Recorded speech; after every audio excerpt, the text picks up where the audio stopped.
Good Saturday morning to you. Ready to roll thanks to our friends at Insperity. Visit Insperity.com for powerful HR solution with exceptional follow-through. Great to have you aboard as we give you the latest as far as the 45th Ryder Cup at Bethpage. The Day 2 foursomes are underway. Europe holds a 3-point lead over the United States after Day 1. We've got Charlie Epps with us, who's spent a ton of time with the all-time great Ryder Cup members over the years, both American and European. Charlie, how we doing this morning? You know, I am really pumped. This is such a great tournament. Seeing all this good golf. I mean, and the Europeans are so strong, but hopefully we'll make a few more putts and get back in the game. But right now, it's not looking good. Yeah, Charlie, Europe is up 5.5 points to 2.5 points over the United States. As far as the Saturday morning foursomes, Bryson DeChambeau and Cameron Young have a 3-up lead on Matthew Fitzpatrick and Ludwig Oberg. DeChambeau just sunk a massive putt there on the ninth. Harris English and Colin Morikawa, will get to that pairing. They're 3 down to Rory McIlroy and Tommy Fleetwood, who have been pretty much unbeatable. John Rahm and Tyrrell Hatton are 1 up on Xander Schauffele and Patrick Cantlay through 6. And Robert McIntyre and Victor Hovland are 1 up on Scotty Scheffler and Russell Henley through 4. So, Charlie, obviously, Europe owned Day 1. They took an early 3-1 lead in the Friday morning alternate shot, with Xander and Patrick Cantlay being the only American team in the Friday morning session that took a point.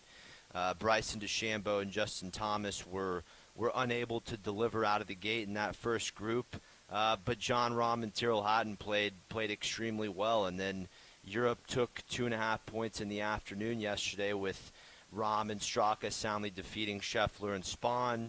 Fleetwood and Rose mounted a comeback to defeat DeChambeau and Ben Griffin. Justin Thomas turned around, played much better yesterday afternoon alongside Cam Young. They got the lone American point. And then Sam Burns and Patrick Cantlay have their match with Rory McIlroy and Shane Lowry. So, all in all, Charlie, as aforementioned, 5.5 to 2.5 here as the Day 2 foursomes just got started. How big of a hole is this for Team USA? And are we just seeing elite class golf from the Europeans, or is there something the United States can do to change this fast to get back in it? Well, you got to realize that the European Tour team is the same team that won the last Ryder Cup in Italy. They got one guy, brothers, they changed, but so they're primed for this competition. So it's going to take a special effort from the United States. I don't necessarily agree with the pairings that Coach Bradley is putting out. I don't know why they put Henley and Scheffler back in the fray like that. But this can change at any moment. Make 2 or 3 good putts and get the momentum going our way. Charlie, the morning foursomes yesterday, and really the question is the Europeans' dominance in alternate shot. My question to you is, we've heard a lot about camaraderie, a lot of the general headlines, Europe, they're friendlier with each other than the U.S., they have more of a team dynamic. Does camaraderie play a part in alternate shot, Charlie? Yeah, not any more than in regular golf. I mean, everybody's looking for things to say and things to blame. Golf is a game of momentum and get down on your butt and make some putts. And it's not because of friendship. It's not that I don't ever see that. I played in these type of matches, and you just got to get your game going. And English and Morikawa, that's a weak team, and they're going up against the best 2 players the European has. So it's all matter of happenstance, you might say. But they can bounce back. They being in the United States. Yeah, McIlroy and Fleetwood just went 4 up on English and Morikawa through 8 holes. Europe is up 3 matches to 1 in the morning foursomes here on Saturday morning. Charlie, Europe has won the battle on the greens overall. And when you dig into the statistics, from a ball striking perspective, these teams are pretty even. But Europe has obviously won the battle on the greens, made a lot more putts than the U.S. team. Now, Charlie, Bethpage got 2.5 inches on Thursday.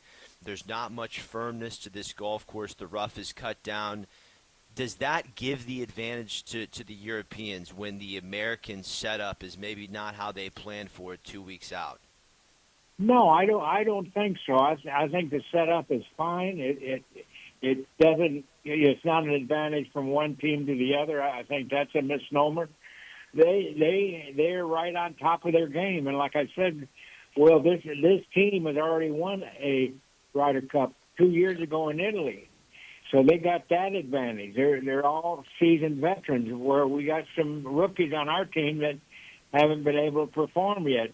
Stuart Henley yesterday didn't help the number one player in the world, so we don't blame it. It's just good golf, and I think it's a great championship. It's got the attention to the world tuned in to watching golf in the United States. So it's just a marvelous, marvelous event. Yeah, Charlie, Bethpage. I mean, the crowd has been fantastic. The commentators on television, they've been saying that, there's been some nastiness as far as some of the comments, but I'm sure that's always something to expect with the Ryder Cup here in the United States. And obviously, you had the president on property yesterday. That was a big, big deal. Charlie, here I got another question for you. Is it worth sleeping in a tent to play the black course at Bethpage? Yes or no? Yes. Yes, young guys that don't have enough to do, they can come and enjoy this facility. It's a state park with 5 golf courses in New York, and in the summer months, there's no better place to play golf in the Northeast because of the temperature. They don't have our problems down here in Texas where it's 100 degrees. They got perfect weather, so it's a wonderful, wonderful venue for the citizens of New York and the world, because they can come in and play.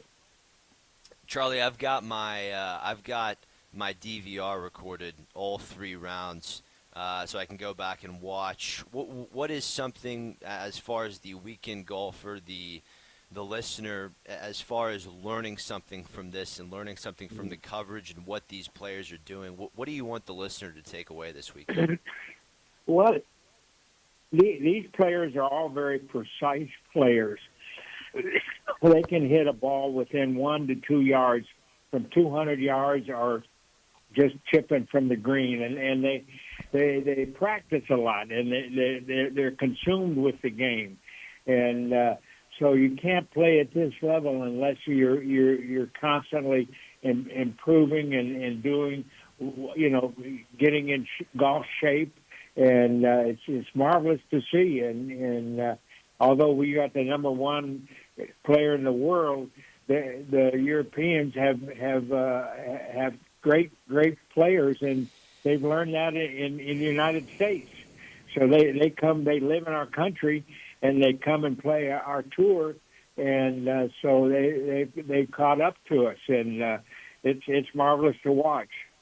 Yeah, well said. We have world number 1 Scotty Scheffler.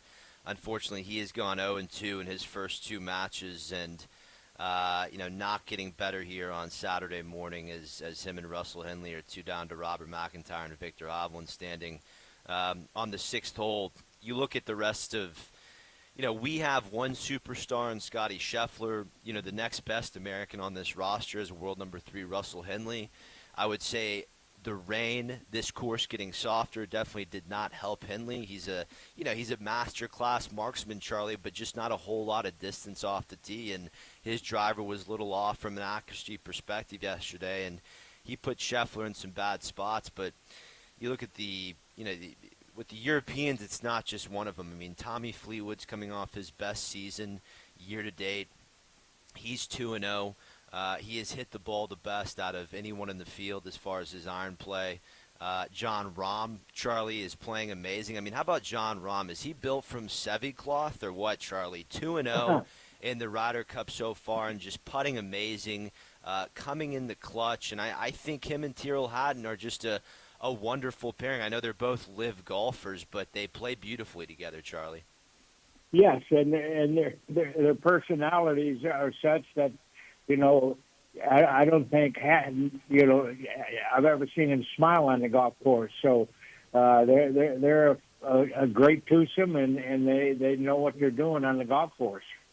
All right, Charlie, last question for you before we go to break. You've spent time around of a lot of the great American captors, a lot of the great American captains. My apologies. You spent time, Ben Hogan, Jack Nicklaus, Arnold Palmer, Paul Azinger, Steve Stricker. You could throw Davis Love the third in there. Is there a common denominator between all of those successful American captains?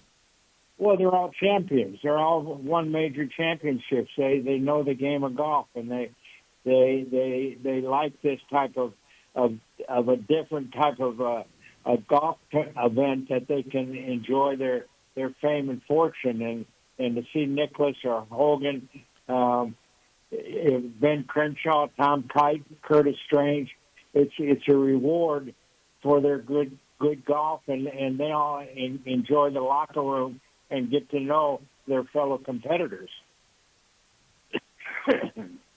Do you think, when you're watching the coverage, do you think Keegan is enjoying this?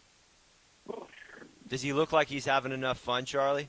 Well, he's a little tight, but deep down he would. There's not a place he'd rather be in the world than right here, and he knows, and his positive attitude as a coach is going to pay off. So we're not halfway through this yet, Will. So we got to hang in there and gain some momentum.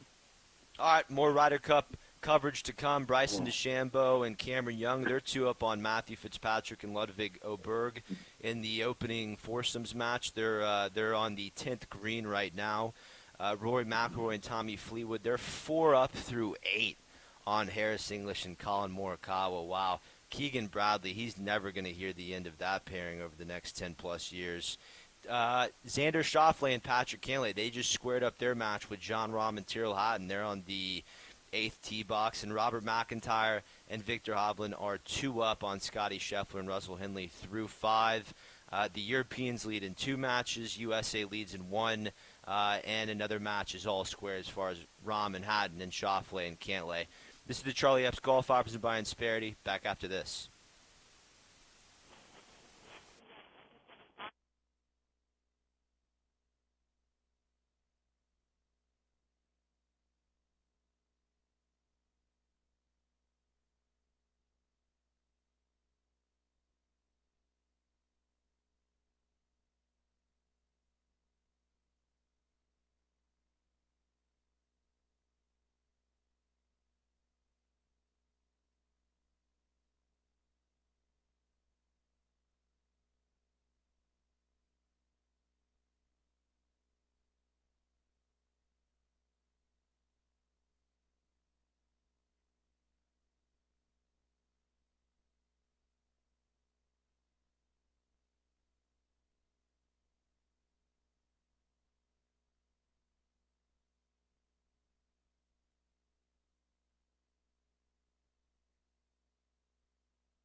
ESPN 97.5 and 92.5. Powered by Insperity. From the Veritex Community Bank Studios, here's Will Doctor and the golf doctor himself, Charlie Epps.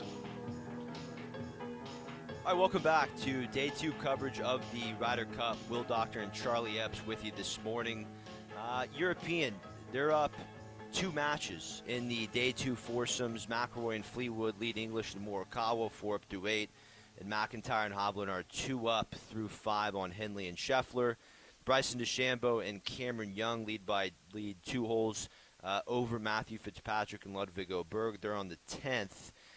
And John Rahm, Tyrrell Hatton are all square with Xander Schauffele and Patrick Cantlay. Charlie, I just saw there in that first session of Day 2 foursomes, Matthew Fitzpatrick and Ludwig Oberg. Fitzpatrick was green side on 9, ball out of the bunker, feet in the bunker, ball way above his stance. How do you hit that shot, bro? Well, you close your eyes and you hope. But, with the club, it was almost, the face of the club, just because of the lie of the ball, it was pointing left. And I thought he did remarkable to be able to get the club on the ball and get the ball almost on the green. He looked, every possibility. And he did better than most people would do in that situation.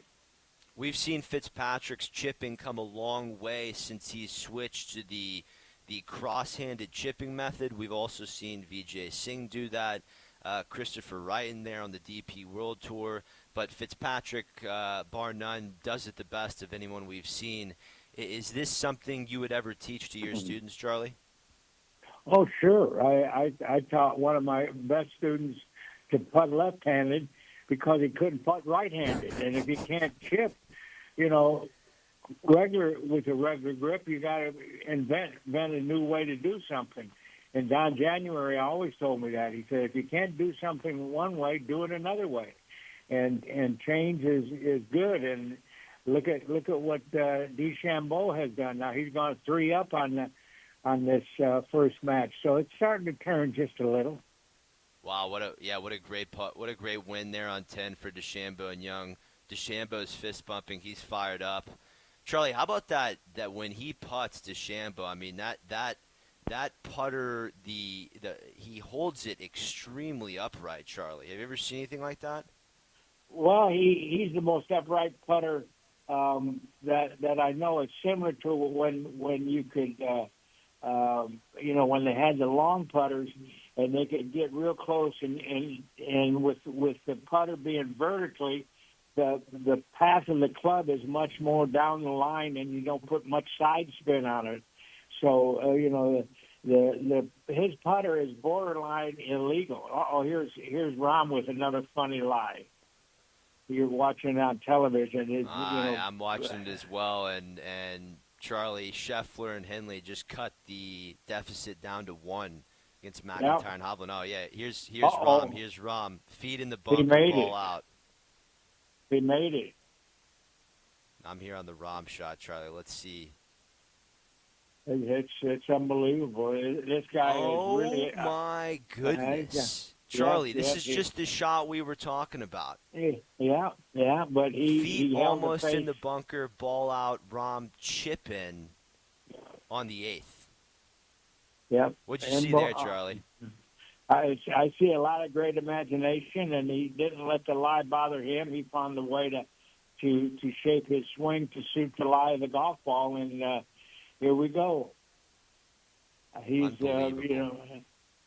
he's got a beard on him that, come on, he looks like a grizzly bear. Charlie, I thought Luke Donald delivered a very kind of telling quote. Yesterday when the alternate shot pairings came out, he was asked about splitting up the alternate shot pairings from 2023 that went 7-1, and he said, people change and profiles change. Have you spent a lot of time around Luke? Just a little, but the time I was able to spend it was a very impressive young man. He went to Northwestern University. He majored in in music. He's a piano genius, Wow. virtuoso, but he's very smart and very aware of what's going on, and he makes decisions with statistics, and also he was number one player in the world. So he's one of the reasons why the European team is doing what it's doing. Yeah, I mean, I feel like he could have an acting career, Charlie, and go play the next James Bond or something. You know? Yeah, But, that's right. you know, on the other end of things, you know, Donald, he uses the statistics. He understands that people change. He doesn't. We haven't really seen him stick to any of the same pairings. You know, besides Fleetwood and McIlroy, Rahm and Hatton, he's had a couple trusty pairings, but he's willing to switch a lot of them due to statistics. Keegan Bradley, not so much. He said he had his pairing set weeks ago. Yeah, you know, the Americans starting to play a little bit better this morning. Once again, Scheffler and Henley cutting that deficit down to 1 against McIntyre and Hovland. And DeChambeau and Young are 3 up through 10 on Fitzpatrick and Oberg. The big question mark has obviously been this English and Morikawa pairing. You know, I know the data isn't everything. That, you know, pedigree is involved, history is involved, your experience. When it came down to it, Harris English and Colin Morikawa, one of the worst possible combinations that Bradley could have put out this week. Golf Week's Adam Schupak asked Bradley about that last night. Here it is. Hey, Keegan. Data Golf, very respected, reputable source out there, has their info that they found that Harris English and Colin Morikawa the 132nd best combination of all the possibilities, the last one. What do you have in your information that had them in your top 4 and you're sending them back out again tomorrow morning? Well, we have a plan of what we're going to do, and they beat us today, but, you know, we're really comfortable with our plan. We're really comfortable with those 2 players. Excited who they're playing tomorrow. Be exciting match, and you know, we're sticking to our plan. We're not going to panic. We're not going to do panic and make those sort of mistakes. So we're going to stick to what we know, and we have a lot of confidence in them. Your data. So, Charlie, obviously, no secret here that, you know, once again, English and Morikawa, pending some back nine miracle, are going to lose again to Rory McIlroy and Tommy Fleetwood. And to be fair, you know, the captains they don't see who their pairing is going to play against. They put their matchups out, match 1, 2, 3, 4, and then what I'm asking, Charlie, is they don't know who their foursome is going up against on the other side, do they? No, not at all. It's a blind drawing, you might say, and you don't get to match your players up with the people that you want them to play. So it's a luck of the draw. I like the way they do that. Yeah. And they're getting ready to do it for the afternoon golf. So the Ryder Cup is a unique golf event. From how we select the teams, how we, what kind of golf we play, and the alternate shot really puts kind of a blanket around the game that is a unique way to play, and everybody should play alternate shot, especially on the weekends, and you'll play 2.5 hours and really have fun. So let's have a national alternate shot tournament so that we get used to playing it. Hey, Charlie, you were the best head professional of all time. How many of these kind of Ryder Cup style tournaments would you put on for the members over the years? Yeah, just year to year. Would you just do one a year? Would you mix in some more formats like this into your member events? Oh yes, when the Ryder Cup started getting more television and people saw it, they wanted to have the same match in their men's golf association. Dick and I was a pro at Houston Country Club, and Dick was at River Oaks. We started one for for our membership, and it was fun, and everybody enjoyed it. It's a different way to enjoy the game of golf, and that's what alternate shot is all about. I love it, Charlie. I mean, whatever game you draw up on the course, whether it's alternate shot, best ball, wolf, scramble. Charlie, we celebrated the Charlie Epps scholarship this past Monday. That was a shamble format. Is that correct? Yes, sir. That was a shamble. And I loved that format. I love getting together. Played with the great Danny Levitt, the rest of his team. It was a really fun day supporting the Charlie Epps Scholarship. You can learn more about that at stpgareach.com. But Charlie, that was a fantastic day to see all the supporters and to see the video at the end, the countless students that you've helped out with and provided an education for them and sent them to college. Really inspiring stuff and a job well done, Charlie.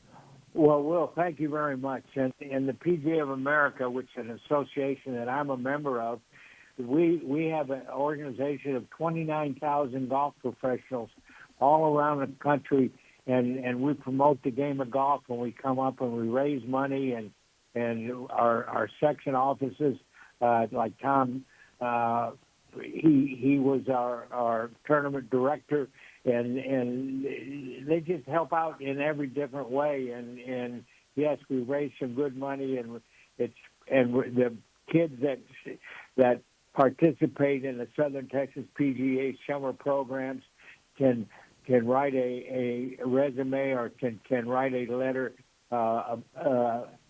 asking for to be considered for a scholarship, and we take 20 or 30 applications, and we evaluate them, and we pick them out. And so we've had that was the fifth year for the foundation tournament.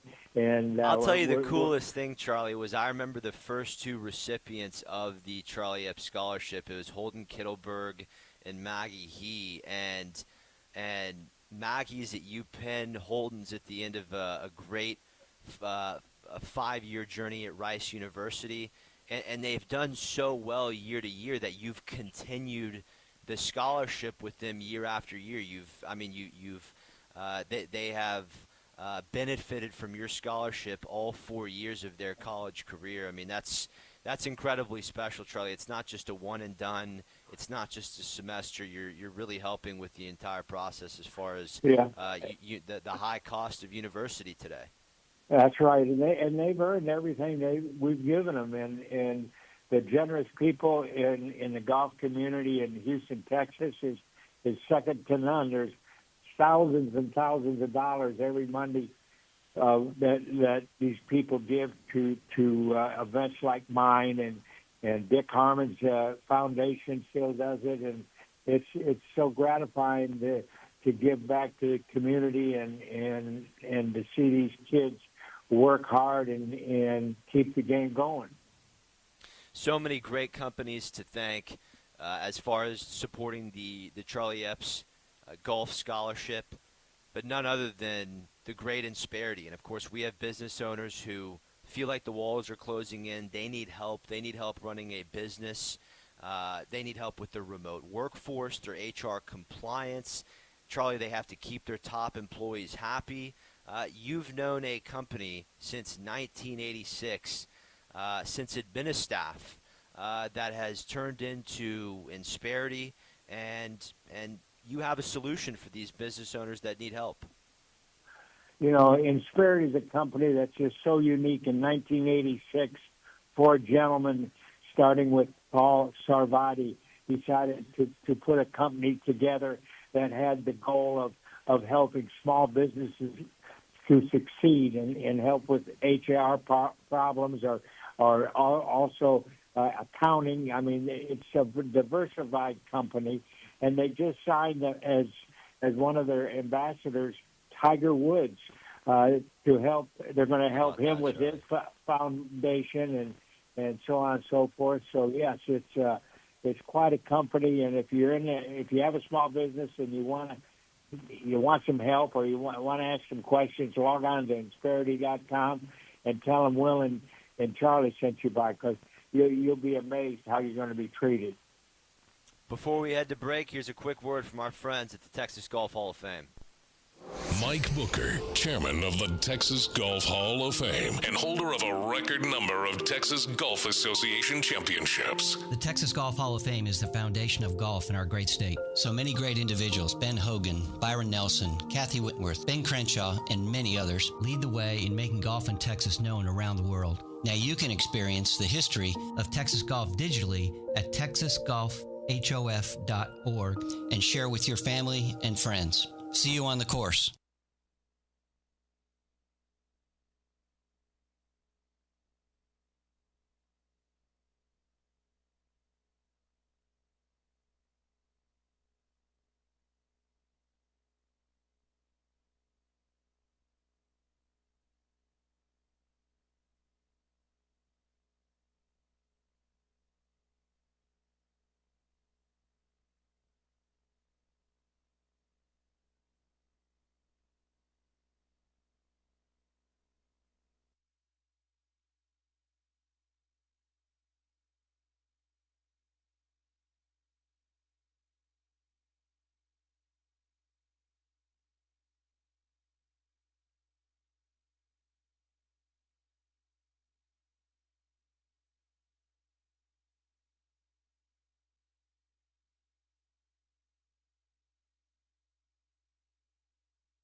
The Charlie Epps Golf Hour, powered by Insperity, continues On ESPN 97.5 and 92.5. from the Veritex Community Bank Studios. Here's Will Doctor and Charlie Epps. Not getting much better for the Americans here on a Saturday morning. Europe is ahead in 3 of the 4 foursome matches on day 2. They already have a 3-point lead. 5.5 points to 2.5 points over the Americans. Look like Europe's lead is going to go bigger after the morning foursomes. Bryson DeChambeau and Cameron Young are 3 up on Matthew Fitzpatrick and Ludwig Oberg. They're on the 12th hole. Rory McIlroy and Tommy Fleetwood are 4 up on Harris English and Colin Morikawa on the 11th. John Rahm and Tyrrell Hatton are one up on Xander Schauffele and Patrick Cantlay on the 10th, and Robert McIntyre and Victor Hovland hold a one-shot lead over Russell Henley and Scotty Scheffler, standing on the par 3 eighth, where both groups are on the green.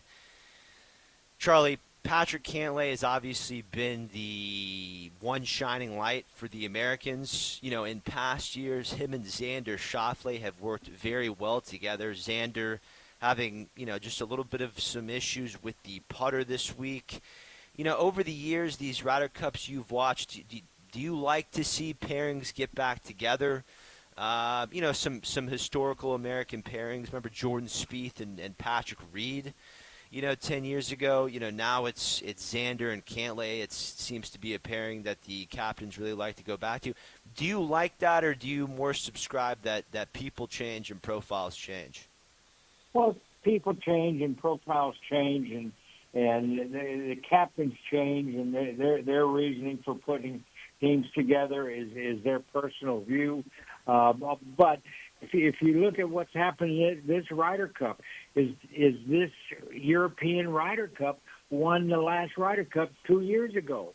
So they're a cohesive, proven commodity, and they have a lot of confidence. Where our guys, English and Henley and those guys are rookies, and it's showing. So hopefully we can turn it around. We got two matches that are only one down going the back nine, and they can turn the tide, and by the start of the afternoon round, we might have a good dogfight on our hands. The last time Europe won on U.S. soil was Medina. It's the Miracle Medina Big Sunday comeback. U.S. is going to need something like that at Bethpage, Charlie. Oh yes, we need a miracle, and it can happen. But these guys are so talented, and they play hard all year long. So I'm not giving up on them. All right, we'll take a question. Here's Rick. World number one Scotty Scheffler is winless in his last 6 Ryder Cup matches. He went 0-2 yesterday. How concerning is that for Team USA, and what can be done? That is Rick in Dallas, Charlie. Well, you just got to be patient. He's the number one player in the world. He knows how to play golf. He has his different procedures and way he prepares for his individual tournament, and that's why he's the number one player in the world. He's just not, he's a little out of sort. But I'm going to say that he's going to play good and help this team to victory. Nah, I completely agree. And he hasn't been paired with the strongest Americans either. I mean, Henley did nothing for him yesterday. J.J. Spawn did not help out at all. Henley and Spawn both bottom 6 as far as strokes gained total in the field this week. So not 100% his fault. Did he struggle a little bit, first thing in the morning yesterday? Sure. Game came around yesterday afternoon, and Spawn wasn't there for him. So a lot of it is pairings, Charlie. Now, another big topic of conversation. I don't want to lean too far on the captains, but this was just another telling quote, Charlie, and something that needs to be discussed. One side is getting paid this week. One side is not. The U.S. is gonna. They have $200K going to charity. They've got another $300K that they can choose what to do with. Players like Scotty Scheffler and Patrick Cantlay have come out and said that all of it, all $500K, will go to charity. Other players didn't speak about it. Luke Donald had his thoughts and voiced the fact that Europe does not play for payment. Here was that audio. This came up, and I wanted to get ahead of it, and talk to the 12 guys in Rome. When it looked like the U.S. were going to do something different with payments, and every one of them was just like, no, we don't want to pay. This isn't a week to get paid. We have such a strong purpose in this team, what we play for. And, to be honest, we reinvest some of that money back into the experience of these guys, and I feel like if you have those experiences that you remember for the rest of your life, that's worth more than a couple $100,000 in the back of your pocket. So, for me, I was very proud of the guys. I think the ideals of, how this Ryder Cup was set up back in the 20s by Samuel Ryder, I think he would have been proud too.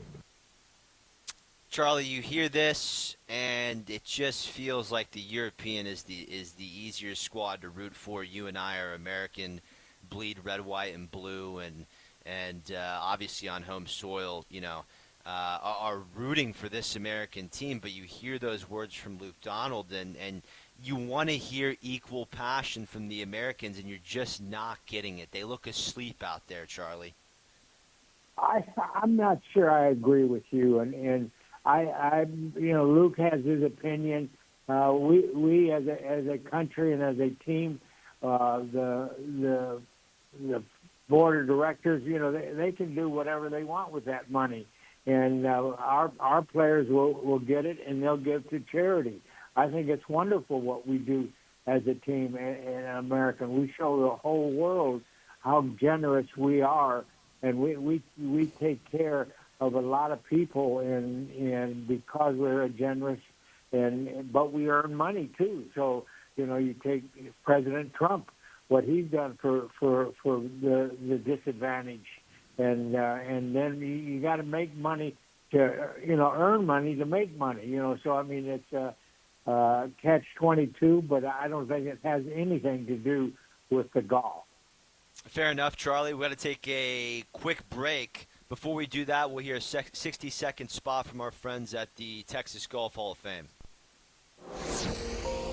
Mike Booker, chairman of the Texas Golf Hall of Fame and holder of a record number of Texas Golf Association championships. The Texas Golf Hall of Fame is the foundation of golf in our great state. So many great individuals: Ben Hogan, Byron Nelson, Kathy Whitworth, Ben Crenshaw, Babe Zaharias, Tom Kite, and many more lead the way in making golf in Texas known around the world. Learn about the historic golf courses and the individuals that promoted the game through leadership, teaching, and passion. Texas and golf go hand in hand in the history of the game and camaraderie. Together we can honor the past, celebrate the present, and inspire future generations of Texas golfers. Golf is a sport for everyone, and I encourage you to experience the history of Texas golf digitally at texasgolfhof.org and share with your golf family and friends. That's texasgolfhof.org. See you on the course.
This is the Charlie Epps Golf Hour on ESPN 97.5 and 92.5. Powered by Insperity. Now from the Veritex Community Bank Studios, here's Will Doctor and the golf doctor himself, Charlie Epps. All right, still not getting that much better for the Americans there at Bethpage on a Saturday morning. Europe leads in 3 matches in Saturday morning foursomes, and you look back since 2000, Europe is ahead of the USA 51-31 as far as alternate shot is concerned. Looks like that's not going to change here in 2025. Europe looking pretty confident that they're going to win the overall foursomes, and really, unless the Americans, they need to take 2 of these matches this morning, Charlie. I mean, if Europe takes the morning Saturday session 3-1, that's a big hill to climb. And as far as the scores in match 1 Saturday morning, Bryson DeChambeau and Cameron Young, they're 3 up on Fitzpatrick and Oberg. They're the only pair of Americans leading this morning. McIlroy and Fleetwood are 4 up on English and Morikawa through 11. Rahm and Hatton are 1 up on Schauffele and Cantlay through 9. And McIntyre and Hovland are 2 up through 8 on Scheffler and Henley.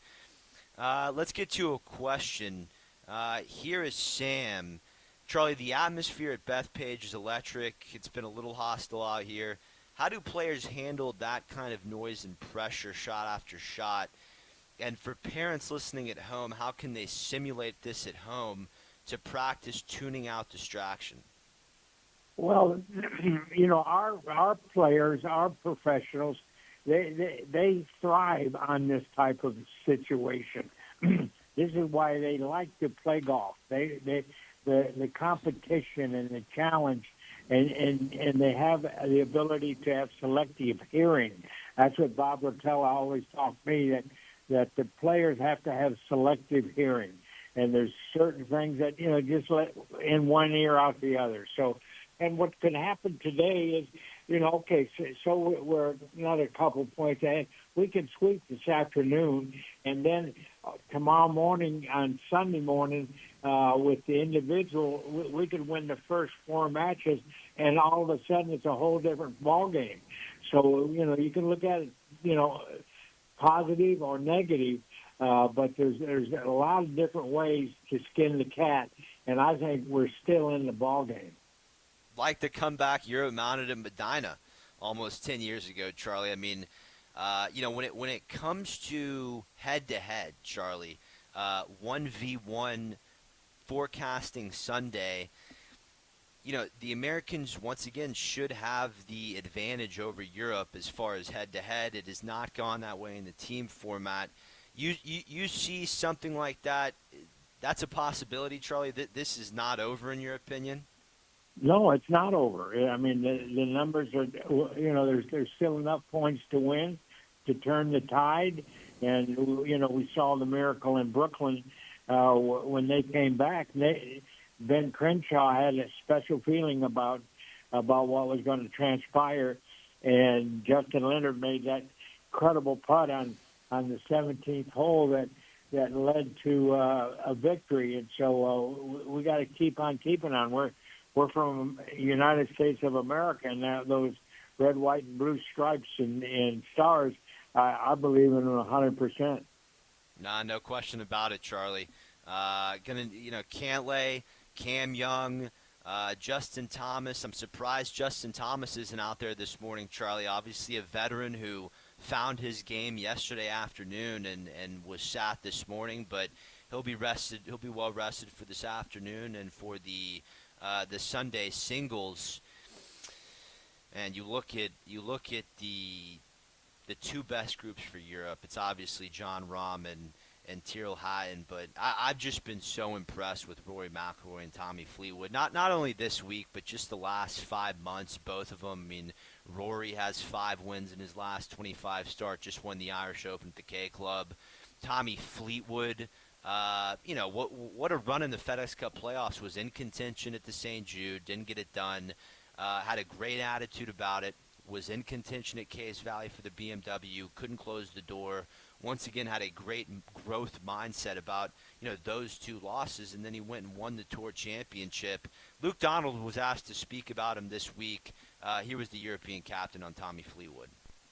Do you find it a little, I don't know what the right word to use is, odd that Tommy didn't win a championship until last month, but this event he just knows what it takes and gets it done? Well, I think it's a little unfair to say, he hasn't won a championship since a month ago.